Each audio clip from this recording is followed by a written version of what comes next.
when the battle's lost and won. Now we ere the set of sun. Where the place? Ooh, upon the heath. There to meet with Macbeth. I come, Grey Malkin. Haddock call. Anon. Fair is foul and foul is fair. Over through the fog and filthy air.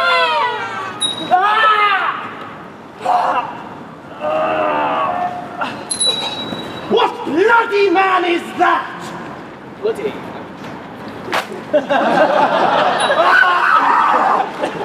can report, as seemeth by his plight, of the revolt, the newest state. This is the sergeant, who like a good and hardy soldier fought against my captivity. Hail, brave friend, say to the king, the knowledge of the broil as thou didst leave it. Doubtful it stood, as two spent swimmers that do cling together and choke their heart. The merciless MacDonald, worthy to be a rebel, for to that the multiplying villainies of nature do swarm upon him. From the western isles of kerns and gallaglasses is supplied. But all's too weak for brave Macbeth, for he deserves that name, to stain in fortune with his brandished steel, which smoked with bloody execution, like Valor's minion carved out his passage, till he faced the slave, who ne'er shook hands nor bade farewell to him, till he unseamed him from the nave to the chops, and fixed his head on our battlements. Oh, valiant cousin, worthy gentleman! As whence the sun gins his reflection, shipwrecking storms and direful thunders break, so from that spring whence comfort seems to come, discomfort swells. Mark, King of Scotland, mark, no sooner justified with valour armed, compelled the skipping kerns to trust the heels, but the Norwegian lord, surveying vantage, with furbished arms and new supplies and men, began a fresh assault. Dismayed not this our captains, Macbeth and Banquo? Yes, as sparrows, eagles, or the hare, the lion. If I say sooth, I must report they were as cannons, or were charged with double cracks, so they doubly redoubled strokes upon the foe. Except they meant to bathe in reeking wounds, or memorise another Golgotha, I know not. Oh, but I'm faint. My gashes cry through hell. So well thy words become thee as thy wounds. They smack of honour both. Go, get him surgeon. Oh, who comes here? Good God, the worthy Thane of what? God save the king! Whence came thou, worthy Thane? From Fife-Great King, where the Norwegian banners flout the sky and fan our people cold. And Norway himself, with terrible numbers, assisted by that most disloyal traitor, the Thane of Cawdor, began a dismal conflict, till that Bologna's bridegroom lacked in proof, confronted him with self-comparisons, point against point rebellious, arm against arm, curbing his lavish spirit, and to conclude, the victory fell on us. Oh, great happiness. But now Swenyo, Norway's king, craves composition, nor would we deign him burial of his men, till he dispersed at St. Combs Inch $10,000 to our general use. No more this Thane of Cawdor shall deceive our bosom interest. Go, pronounce his present death, and with his former title, greet Macbeth. I'll see it done. What he hath lost, noble Macbeth hath won.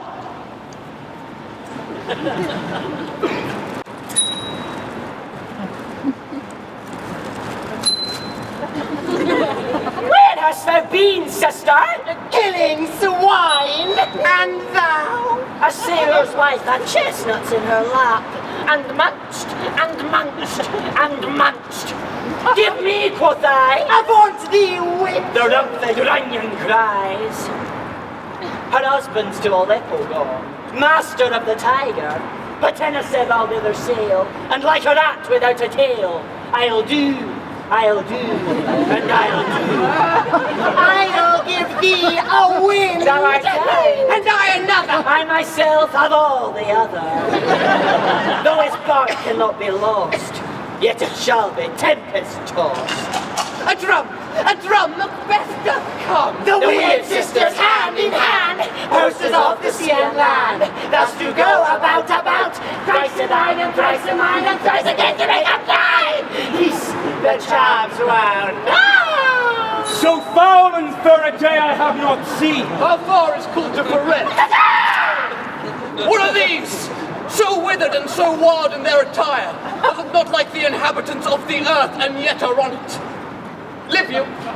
Or may you aught that man may question? You seem to understand me. For each at once had chappy finger laying upon her skinny lips. You should be women, and yet your beards forbid me to interpret the choice. Speak if you can. What are you? All hail Macbeth! Hail to thee, Thane of Glam! All hail Macbeth! Hail to thee, Thane of Cawdor! Oh, hail Macbeth! Thou shalt be king hereafter. Good sir! Good sir, why do you start and seem to fear things that do sound so fair? In the name of truth are ye fantastical, or which outwardly ye seem to show. My noble partner you greet with present grace, of great prediction and of royal hope, that he seems rapt withal. To me you speak not. If you can see into the seeds of time, and say which grain will grow and which will not, speak then to me, who neither fear nor beg your favours, nor your hate. Hail! Hail! Hail!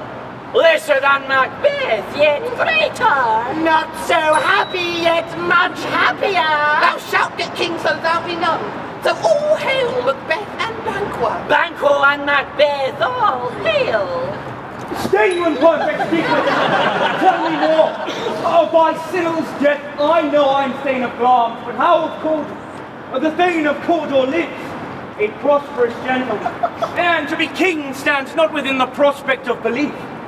Say from whence you owe this strange intelligence, and why upon this blasted heath you stop our way with such prophetic greeting. Well, speak, I charge you! The earth hath bubbles as water hath, and these are of them.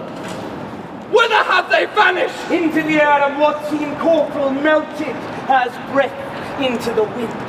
But they have stayed. Were such things here that we do speak of? Or have we eaten on the insane root that takes the reason prisoner?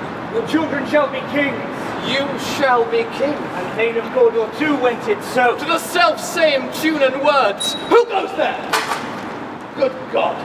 The worthy Thane of course. The king hath happily received, Macbeth, the news of thy success, and I am sent to bid thee from our royal master thanks, only to herald you into his sight, and for an earnest of a greater honour, he bade me from him call thee Thane of Cawdor. In which addition, hail most worthy Thane, for it is thine. What? Can the devil speak true? Why do you dress me in borrowed robes? The Thane of Cawdor lives. He who was the Thane lives yet, but under heavy judgment bears that life which he deserves to lose. Whether he was combined with those of Norway, or to line the webble with hidden help and vantage, or that with both did labour in his country's wreck, I know not. But treason's capital, confessed and proved, have overthrown him. Glamis and Thane of Cawdor. Oh, the greatest is behind. But thank you for your pay. Do you not hope your children shall be kings? When those that gave Thane of Cawdor to me promised no less to them. That trusted hope might yet enkindle you into the crown, besides the Thane of Cawdor. But 'tis strange, and oftentimes to win us to our harm, the instruments of darkness tell us truths, win us with honest trifles, to betray in deepest consequence. Cousin! A word, I pray. Two truths are told as the happy prologue to the swelling act of the imperial. These supernatural solicitings cannot be ill, cannot be good. If ill, why have they given me earnest of success? I am Thane of Cawdor. If good, why do I yield to that suggestion whose horrid image doth unfix my hair and make my seated heart knock at my ribs against the use of nature? Present fears are less than horrible imaginings. My thought, whose murder is yet but fantastic, shakes so my single state of man that function is smothered in surmise, and nothing is but what is not. Look how our partners rank. If chance shall have me king, why then chance shall crown me without my star. New horrors come about him. Like our strange garments, cleave not to their mould, but with the aid of use. Come what come may, time and the hour runs through the roughest day. Worthy Macbeth, we stay upon your leisure. Kind gentlemen, your pains are registered with me where every day I turn the leaf to read them. Let us towards the king. Think upon what hath chanced, and at more time, the interim having waited, let us speak our free hearts each to the other. Very gladly. Till then enough. Come, friends.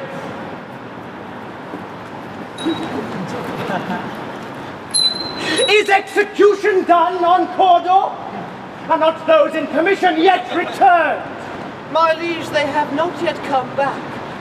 But I spoke with one that saw him die, who did report that most frankly he confessed his treasons, implored your highness's pardon, and set forth a deep repentance.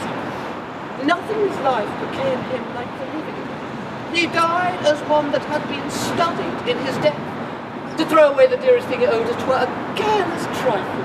There's no art to find the mind's construction in the face. He was a gentleman on whom I placed an absolute trust. My worthy Cawdor, the sin of my ingratitude even now was heavy on me. Thou art so far before that swiftest wing of recompense is slow to overtake thee. Would thou hadst less deserved that the proportion both of thanks and payment would have been mine, only I have left to say, more is thy due than more than all can pay. The service and the loyalty I owe, in doing it pays itself. Your highness's part is to receive our duties to your throne and state, children and servants, which do but what they should by doing everything safe towards your love and honor. Oh, welcome hither. I have begun to plant thee, and will labor to make thee full of growing. Noble Banquo, that hast no less deserved, nor must be known no less to have done so. Let me embrace thee, and hold thee to my heart. There, if I grow, the harvest is your own. Our plenteous joys, wanton in fullness, seek to hide themselves in drops of sorrow. Sons, kinsmen, thanes, and you whose places are the nearest know, we shall establish our estate upon our eldest, Malcolm, whom we name hereafter the Prince of Cumberland, which honor must not unaccompanied invest him only, but signs of nobleness like stars shall shine on all deservers. From here to Inverness and bind us further to you. The rest is labor which is not for you. I'll be myself the harbinger and make joyful the hearing of my wife with news of your approach. So humbly take my leave. My worthy Cawdor, The Prince of Cumberland! That is a step on which I must fall down, or else so a leap, for in my way it lies. Stars, hide your fires. Let not light see my black and deep desires. The eye winketh the hand, yet let that be which the eye fears when it is done to see. true, noble Banquo, he is full so valiant, and in his commendations I am fed. It is a banquet to me. Let's after him, whose care is gone before to show us love. It is a peerless kinsman.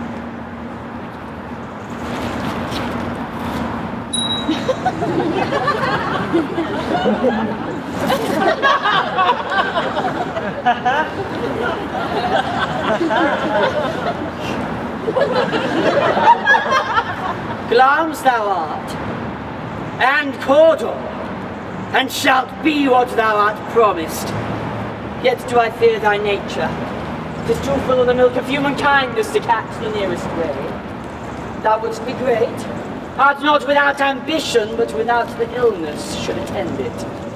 Hie thee hither, that I may pour my spirits into thine ear, and chastise with the valour of my tongue all that impedes thee from the golden round which fate and metaphysical aid doth seem to have thee crowned withal.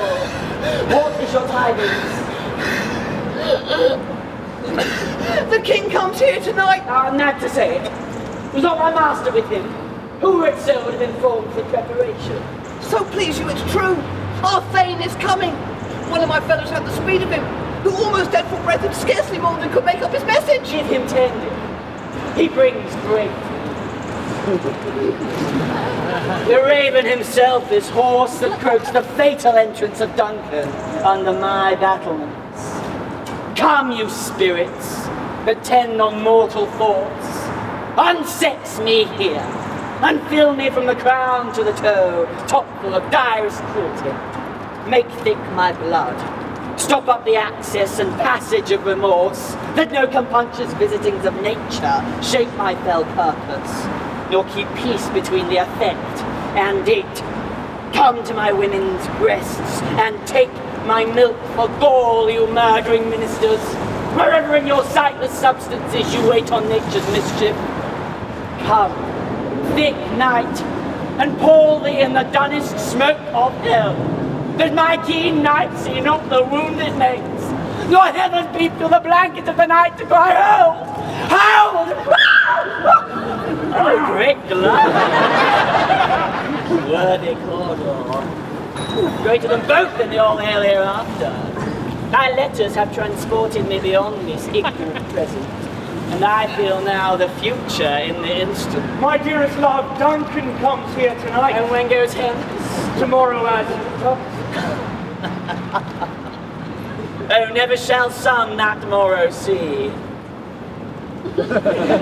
Your face, my Thane, is as a book, where men may read strange matters. To beguile the time, look like the time. Bear welcome in your hand, your eye, your tongue. Look like the instant flower, but be the serpent tongue. He that's coming must be provided for, and you shall put this night's great business into my dispatch, which shall for all our nights and days to come give solely sovereign sway and mastery. we will speak further. Only look up clear. To alter favor ever is to fear. Leave all the rest to me.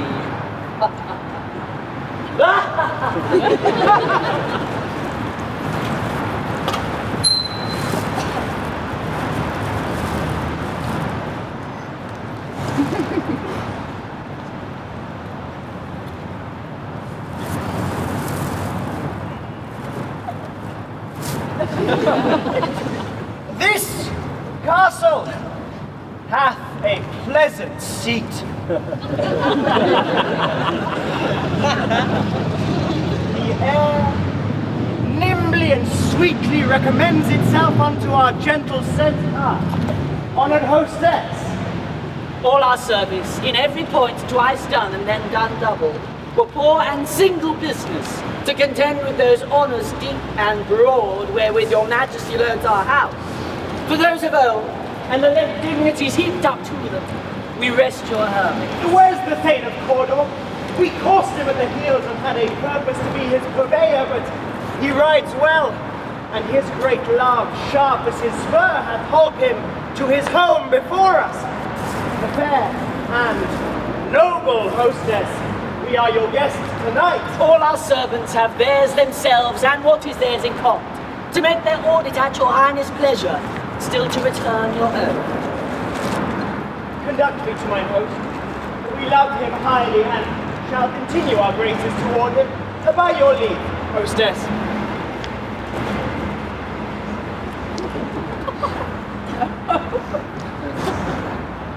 If it were done, when 'tis done, then 'twere well it were done quickly.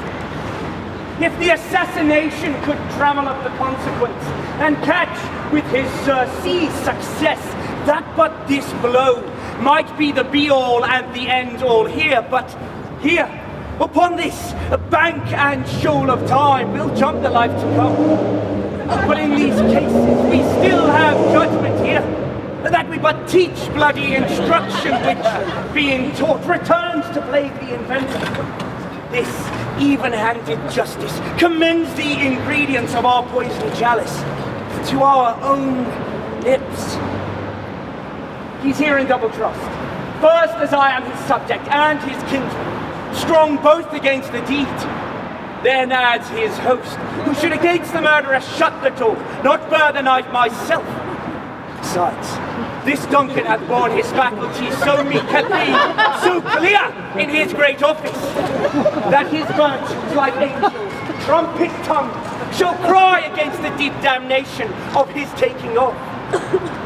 And pity, like a naked newborn babe, striding the blast, or heaven's cherub, horsed upon the sightless couriers of the air, shall blow the horrid deed in every eye, that tears will drown the wind.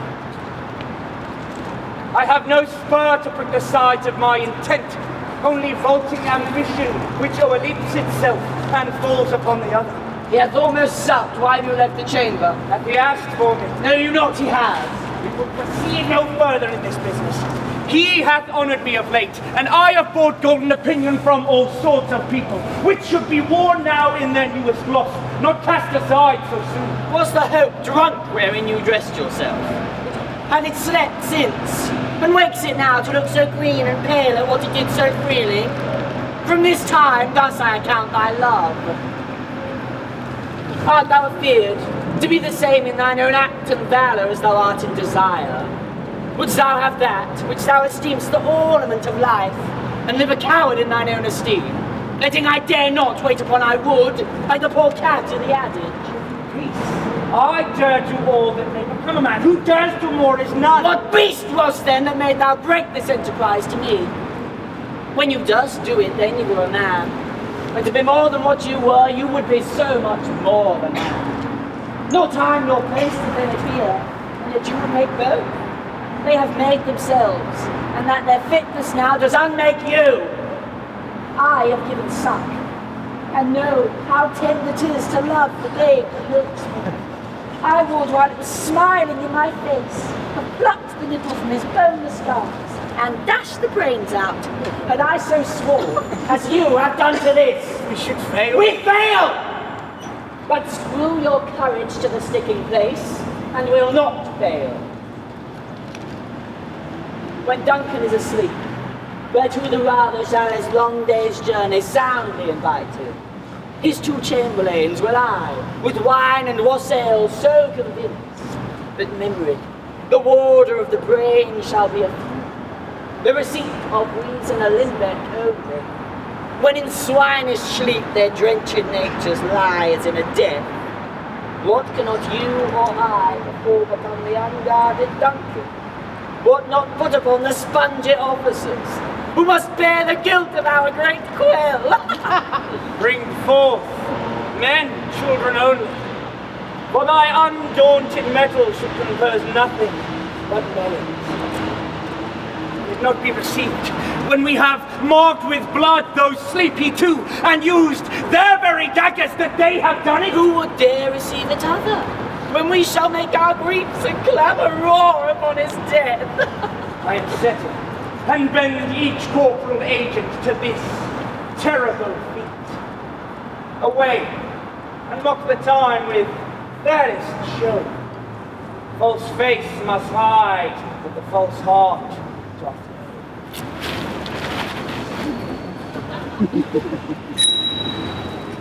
How goes the night, Fleance? My son.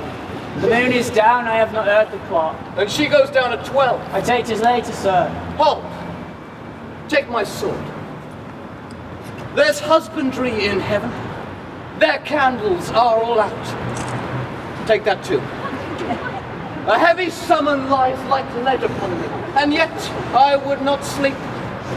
Merciful powers, restrain me the cursed thoughts that nature gives way to in repose. Give me my sword. Who goes there? A friend!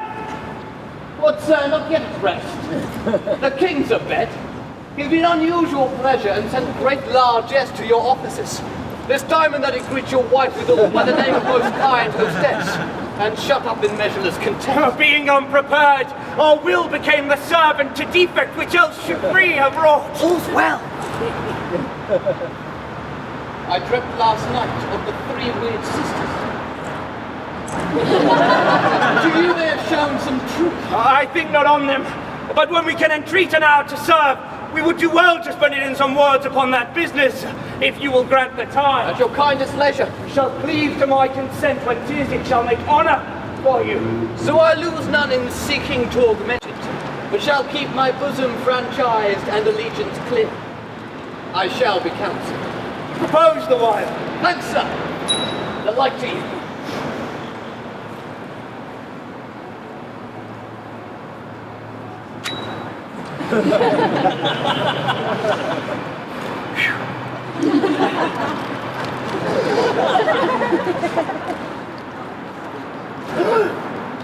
Is this a dagger which I see before me? The handle towards my hand. Come, let me clutch thee. I have thee not, and yet I see thee still. Art thou not, fatal vision, sensible to feeling as to sight? Or art thou but a dagger of the mind, a false creation proceeding from the heat oppressed brain? I see thee yet, in form as palpable as that which now I draw. Thou marshall'st me the way I was going, and such an instrument I was to use. Mine eyes have made the fools of the other senses, or else worth all the rest.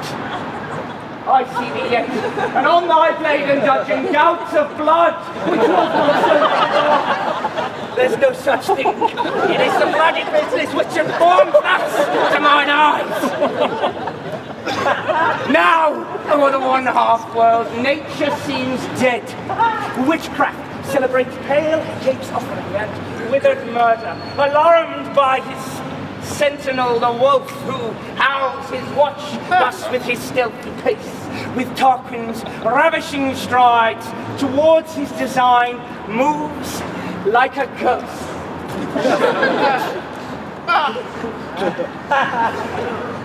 Thou shorten burns it up. Hear not my steps which way they walk, for fear thy very stones will prate my whereabouts, and take the present horror from the time which now suits with it. While I fret, he lives. Once, to the heat of deeds, too cold breath gives. I go, and it is done. The bell invites me. Hear it not, Duncan, for it is a knell which summons thee to heaven or to hell.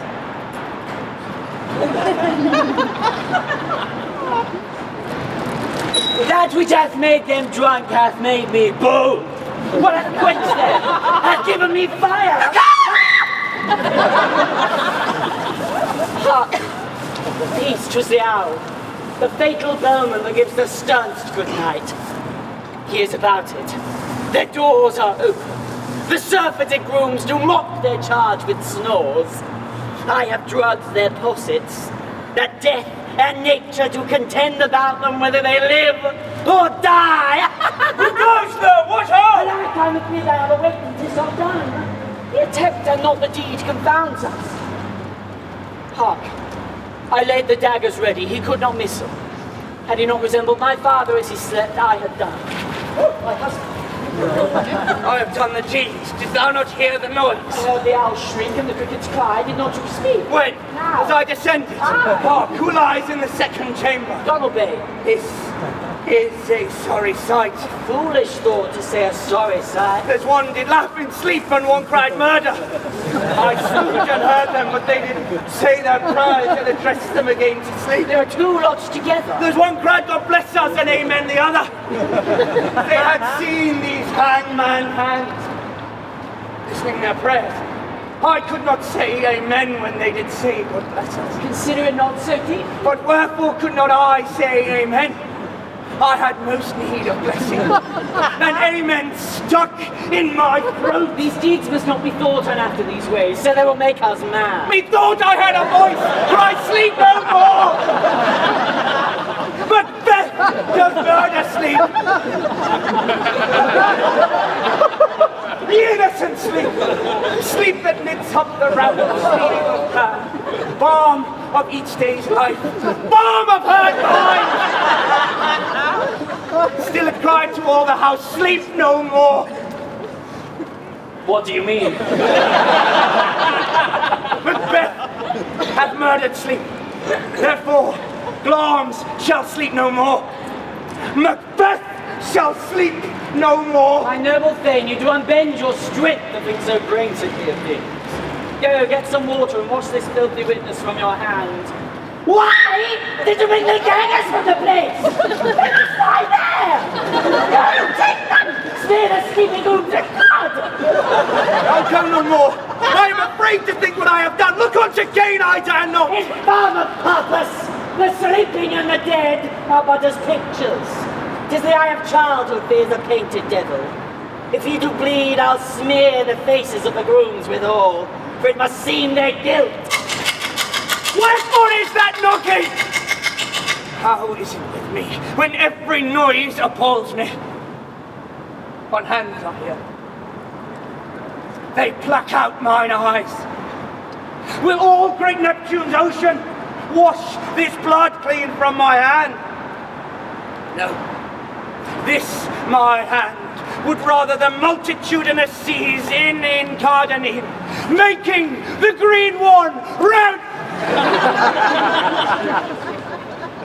My hands with your colour. But I shame to wear a heart so white. I hear a knocking at the south entry. Retire to our chamber. A little water clears us of this deed. How easy is then? Your constancy hath left you unattended.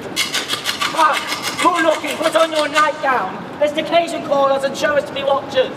Be not lost so poorly in your thoughts. To know my deed, 'twere better not to know myself. Wake Duncan with thy knocking! I would thou couldst!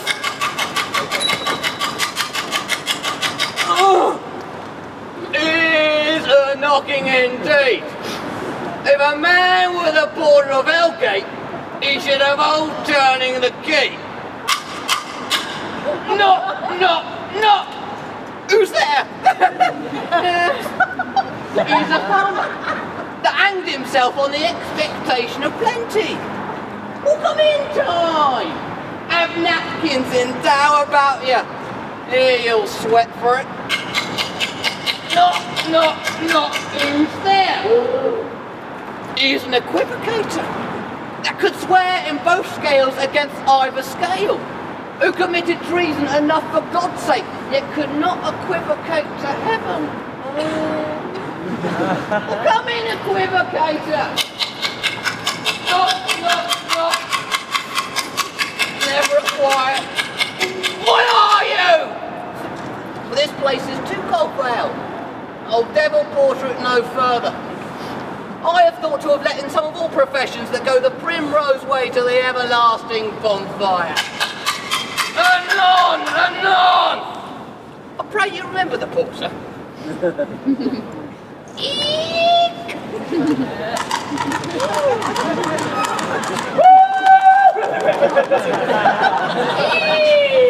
Was it so late, friend, eh? You went to bed that you do lie so late. Both so we were carousing to the second cock, and drink, sir, is a great provoker of three things. What three things does drink especially provoke? Marry, sir. Nose painting, sleep and urine. Blustery, sir. It provokes and unprovokes. Well, it provokes the desire, but it takes away the performance. Huh? Well, therefore, much drink may be said to be an equivocator with lecturing. It makes him and it mars him. It sets him on and it takes him off. It persuades him and disheartens him. Makes him stand to and not stand to. In conclusion, equivocates him in the sleep and giving him the lie leaves him. I believe drink gave you the lie last night. Both, sir, it did on the very throat of me. But I requited him for his lie. And I think being too strong for him, though he did hold up my legs some time yet, I made a shift to cast him. Is thy master stirring? Your knocking hath awakened him. Good morrow, noble sir. Good morrow, both. The king stirring, worthy thane? Not yet. He did command me to call timely on him. I have almost slipped the hour. I'll bring you to him. I know this is a joyful trouble to you, but yet 'tis one. The labor we delight in physics pain. This is the door.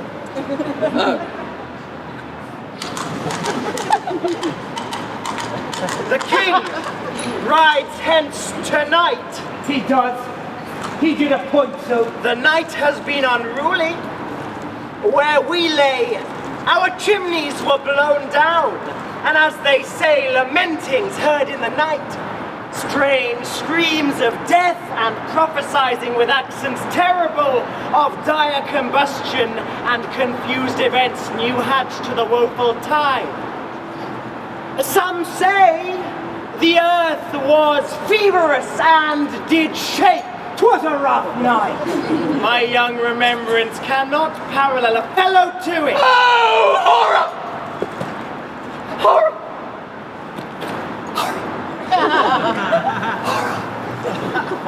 Tongue nor heart cannot conceive nor name thee. What's the matter? Most sacrilegious murder. I broke open the Lord's anointed temple and stolen hence the life of the building. What did you say? The life. Mean you, His Majesty? Approach the chamber and destroy your sight with a new Gorgon. Do not bid me speak. See, and then speak yourselves. Awake, awake, murder and treason! Ring the alarm bell! Bell! Ring the alarm bell! Keep ringing the alarm bell! Welcome!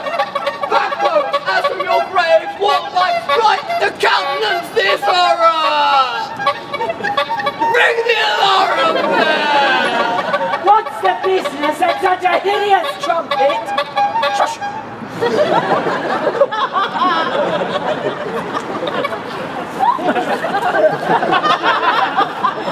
Calls to parley, the sleepers of the house. Dilly! Sleep!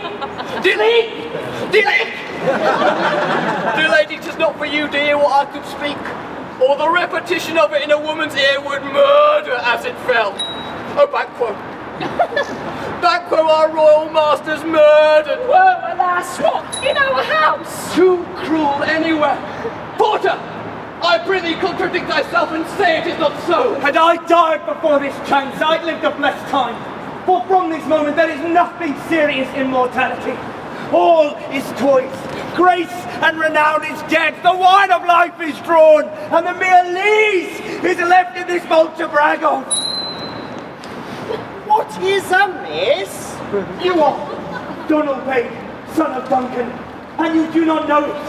The spring, the head, the fountain of your blood is stopped. The very source of it is stopped. Your royal father's murdered. By whom? Those of his chamber, as it seemed, had done it. Their hands and faces were unbadged with blood. So too with their daggers, which unwiped we found upon their pillows. They stared and were distracted, and no man's life were to be trusted with them. Yet I do repent me of my fury, that I did kill them. Wherefore did you so? Who can be wise and amazed, temperate and furious, loyal and neutral in a moment? No man. The expedition, my violent love, outrun the force of reason. Here lay Duncan, his silver skin laced with his golden blood. His gasped stabs look like a breach of nature for ruin's wasteful entrance. There, the murderers, stooped in the colours of their trade, their daggers unmannerly breached with gore. Who could refrain that had a heart to love, and in that heart courage to make love known? Help me, head too! Look to the lady! Why do we hold our tongues when most would claim this argument for ours?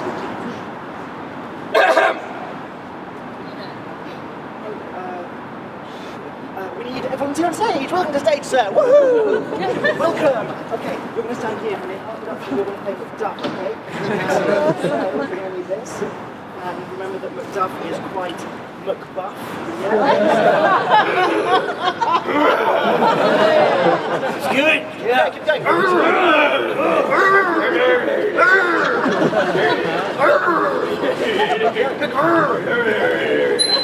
What should be spoken here? Where are fates hidden in organ holy Russian seize us.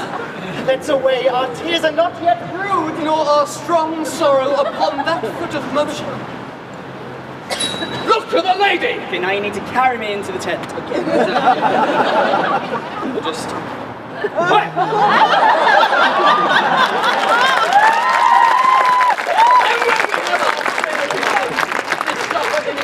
Let us meet again, and question this most bloody piece of work to know it further. Fears and scruples shake us. In the great hand of God I stand, and thence against the undivulged pretense I fight of treasonous man.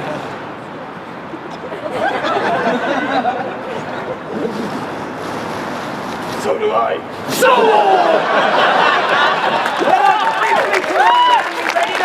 And meet in the hall together, well contented. Come on.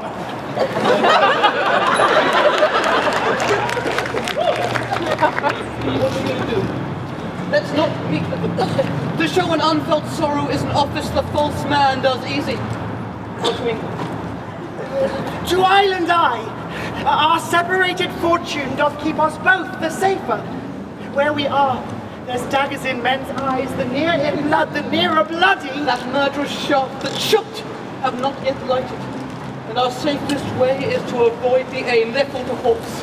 And let us not be dainty of leave-taking, but shift away. There's warrant in that death that stills itself when there's no mercy left. Josh, everybody!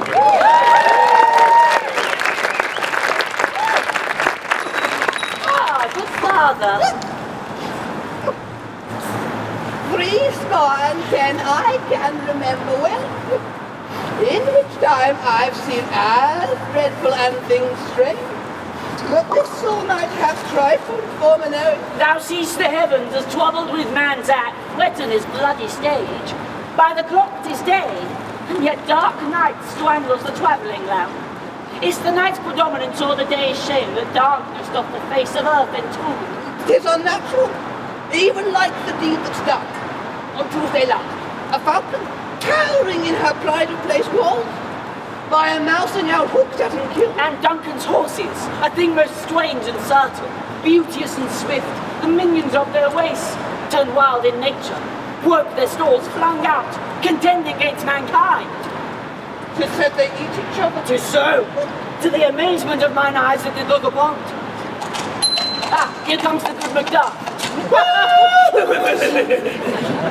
How goes the world, sir, now? Why, can you not tell? It's known who did this more than bloody deed. Those that Macbeth hath slain. Alas the day, what good could they pretend? They were suborned. Malcolm and Donalbain, the king's two sons, are stolen away and fled, which puts upon them suspicion of the deed. Against nature still. 'Tis then most like the sovereignty will fall upon Macbeth. He is already named, and gone to Scone to be invested. Scone to be invested. Will you to Scone? Oh no, cousin, I'll to Fife. Well, I'll thither. Well, may you see things well done there. Lest our old robes sit easier than our new. Hey! Farewell, father. God's medicine go with you, and then with those that would make good of bad and friends of foes. Thou hast it now. King, Cawdor, Glamis, all as the weird women promised. And I fear thou played most foully for it. Yet, it was said it should not stand in thy posterity, but that myself should be the root and father of many kings. If there comes truth from me, as upon thee, Macbeth, this features shine, why? By the verities on thee made good, may they not be my oracles as well, and set me up in hope. But hush no more.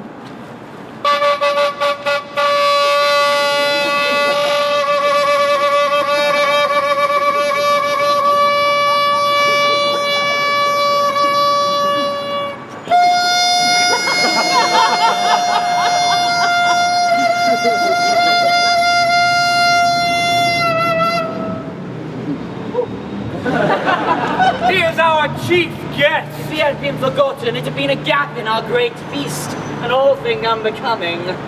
Tonight we'll hold a solemn supper, sir. I'll request your presence. Let your highness command upon me, to the which my duties are with the most indissoluble tie. Forever knit. Ride you this afternoon? Aye, my noble lord. Is it far you ride?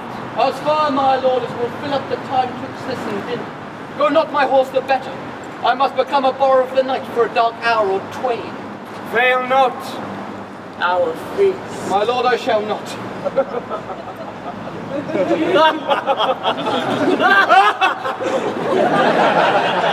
We hear our cousins are bestowed in England and in Ireland both, not confessing of their cruel parricide, but filling their hearers with strange inventions. Yet we'll take tomorrow, when therewithal we shall have cause of state craving us jointly. Hie you to your horse, adieu, till you return at night. Goes Fleance with you. Aye, my noble lord. Our time does call upon us. Now I wish your horses swift and sure of foot, and so I do commend you to their backs.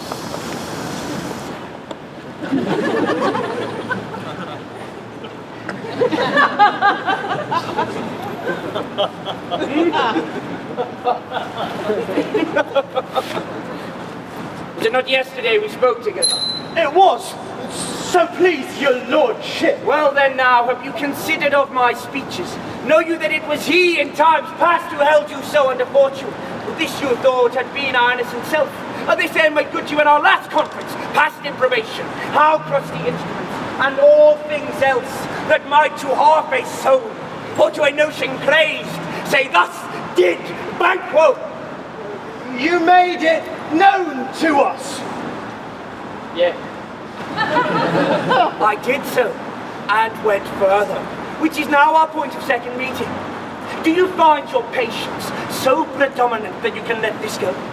Are you so gospelled to pray for this good man and his issue, whose heavy hand hath bowed you to the grave, and begged yours forever? We are men, my liege. Yeah.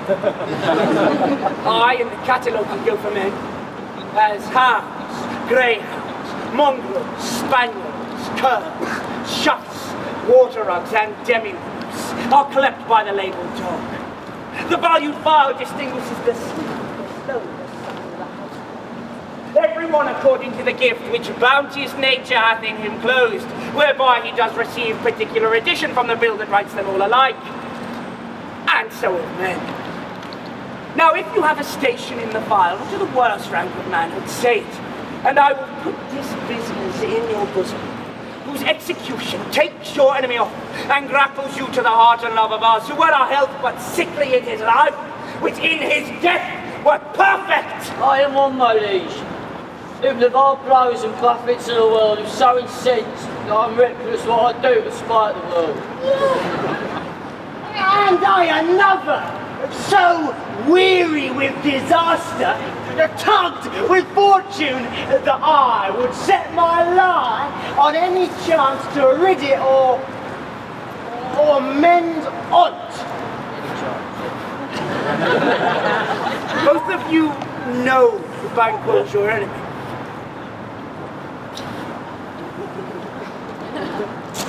We do, my lord. And so is mine! With such bloody distance that every minute of it being thrust against the nearest of my life, and though I could, with bare-faced power, sweep him from my sight and bid my will about it, yet I must not. For certain are our friends, both his and mine, whose love I must not drop, but wail his fall, who I myself strike down. And hence it comes that I to your assistance do make love, masking the business of I, for sundry weighty reasons. We will, my lord, perform what you command us. Your spirits shine through you. But in the hour at most, I will advise you where to plant yourselves, acquaint you with the perfect spy of the time, for must be done tonight, and something from the castle. Always thought that I require a kind of clearness, and with him, to leave no rubs, no botches in the work. Fleance, his son, whose absence is no less material to me than is his father's, must embrace the fate of that dark hour. Resolve yourselves apart, I'll call upon you straight. We are resolved, my lord. Abide within, I'll come to you alone. It is concluded, Banquo, thy soul's flight. If it find heaven, must find it out tonight. Lord Town, all spent where our desire is got without contempt. 'Tis safer to be that which we destroy than by destruction dwell in dark joy. And now, my husband, why do you keep alone if sorriest fancies your companions make you? Using those thoughts which should indeed have died with those they think of. All things without remedy should be without regard. What's done is done. We have scorched the snake, not killed it. She'll close the while and be herself, while our poor malice remains in danger of her former tooth. But let the frame of things destroy. Both worlds suffer. Here we eat our meals in fear and sleep in the affliction of these terrible dreams. Duncan is in his grave. After life's fitful fever, he sleeps well. Nor steel, nor poison, malice domestic, foreign levy, nothing may touch him, father. Come on, gentle my lord. Sleek away your rugged looks. Be bright and jovial among our guests tonight. So shall I. And so I pray be you. You must leave this. Full of scorpions is my mind, dear one. Thou knowest Banquo and his fiancée live. But in them nature's copy is not eternal. Let's comfort you. They are at sea. What's to be done? Be innocent of the knowledge, dear sunshine, till thou art old. Come, seal it night. Scarf up the tender eye of pitiful day, and with thy bloody and invisible hand, cancel and tear to pieces the great bond that keeps me pale. Light thickens, and the crow makes wing to the rocky wood. Good things of the day begin to droop and drowse, while night's black agents to their prey do rise. Thou marvelst at my words, but hold thee still. Things bad begun make strong themselves by ill. So prithee.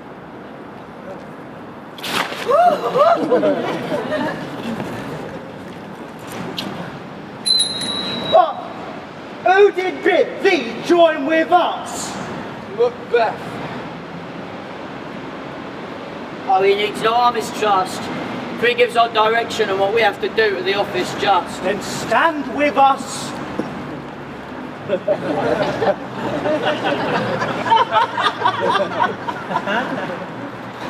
The west jet glimmers with some streaks of day, and now spurs the late traveller apace to gain the timely inn, and near approaches the subject of our watch.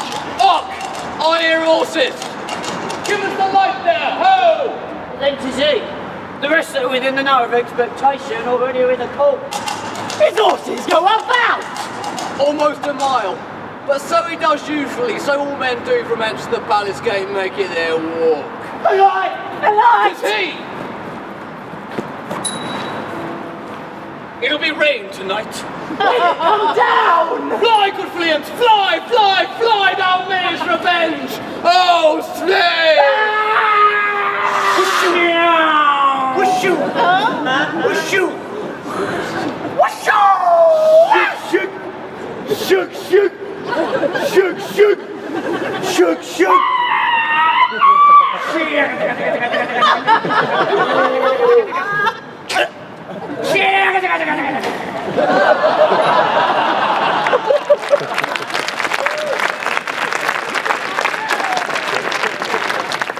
The sun is fled! You're pissed off of our affair. Well, let's away to say how much is done.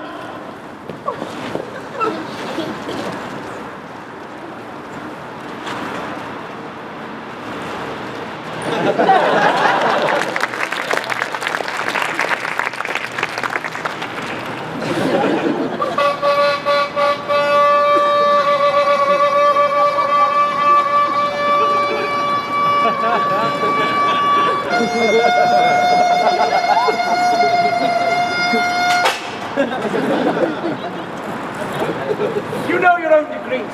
Sit down at first and last, the hearty welcome. Lennox, Angus, Ross, please, sing. Thanks to your majesty. Ourself will play the humble host and mingle with society. Our hostess keeps her state, but in better times we will require her welcome. Announce it for me, sir, to all our friends. My heart speaks their welcome. See how they welcome me with their hearts, thanks. Both sides are even. Here, I'll sit in the midst. Be large in mirth, and on we'll drink a measure the table round. There's blood on thy face. Who's Banquo, sir? Which better thee without than he within. Is he dispatched? My lord, his throat is cut. That I did for him. Thou art the best of them. Yet he is good that did the like for Fleance. My lord Fleance escaped. Then comes my pity. I had been perfect.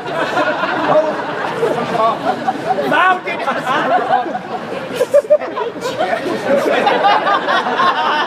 Instead, I am cabin crew confined, bound by saucy ducks and fears. But Banquo's safe. Safe in a ditch he bides, with 20 trenchant gashes on his head. The next to death to nature. There the grown serpent lies, the one that nature which in time will venom breed, no teeth but present. Go, we'll hear ourselves again tomorrow. My royal lord, you do not give the cheer. The feast is served, it is not often vouched. Parties are making, 'tis given with welcome. The souls to meet then is ceremony. Meeting will bear without it. Sweet remembrance, sir. But good digestion wait on appetite and health on both. May it please your highness, sit. Here, had we now our country's honour roofed, with the graced person of our Banquo present, who may I rather challenge for unkindness than pity for mischance. His absence, sir, lays blame upon his promise. May it please your highness, grace us with your royal company. The table's full. Here is a place reserved, sir. Wow! Here? What is that moves your Which of you has done this? What, my good lord? Thou canst not say I did it! Do not shake thy gory locks at me! Gentlemen, rise. His highness is not welcome. I don't sit, my friends. My lord is often thus and hath been from his youth. The fit is momentary. If you do note him, you will offend him and extend his passion. Feed, regard him not. Are you a man? Aye, and a brave one that dare look upon that which may appall the devil! What the stuff? This is the very painting of your fear. This is the air-drawn dagger which you said led you to Duncan. When all is done, you will put on a stool. Prithee, see there! Behold, look, lo! How say you? Why, what care I? Say so. If thou canst not speak too! Now, if John House stand our grave, must send those that we bury back. Our monuments shall be the moors of kind. Was quite unmanned in folly. A human statute, purge the gentle wheel, aye, and since two bloody murders have been performed, two terrible little glory. The time has been that when the brain round the man would die and there an end. Now, they rise again with 20 mortal murders on their crowns, and push us from our schools. This is more strange than such a murder is. My royal lord, your noble friends do lack you. Oh. I do forget. Most worthy friends, do not muse at me. I have a strange infirmity which is nothing to those that know me. Love and health to all. Give me some wine. Fill full. I drink to the general joy of the whole table, and to our dear friend Banquo, whom we miss. Would that he were here. To him, to all we thirst, and all to all. Our duties and the pledge. About to quit my side! Let the earth hide thee! Thou hast no speculation in those eyes that thou dost farewell! The thing of customs is no other, but it spoils the pleasure of the time. Approach thou as the rugged Russian bear on the arms of sing any confidence, and my firm nerves shall never tremble, or be allowed to keep and damn it to the devil! If trembling I inhabit, horrible shadow, unreal mockery heads.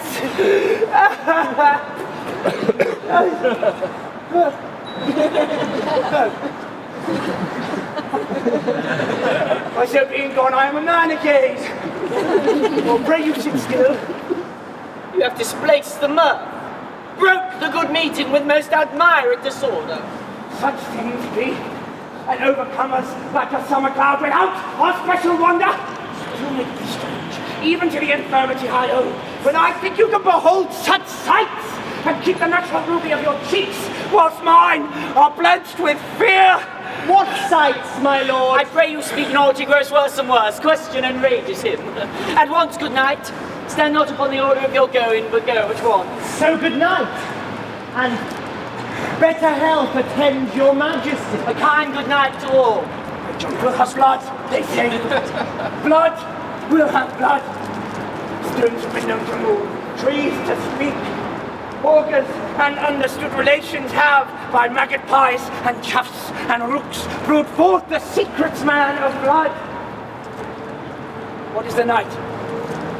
Almost at odds with morning, which is which? How say you that Macbeth denies his person at our great bidding? Did you send to him, sir? I hear it by the way, but I will send. There's not a one of them, but at his house I keep a servant feed. I will tomorrow, and betimes I will to the weird sisters. More shall they tell me, for I am bent to know by the worst means the worst. For mine own good, all causes shall give way. I am in blood, stepped in so far, should I wade no more, returning were as tedious as to go. Strange things I have in head that will to hand, which must be acted ere they may be scanned. You lack the season of all natures. Sleep. Let's to sleep. By strange and self-abuse is the initiate fear that wants hard use. We are yet but young indeed.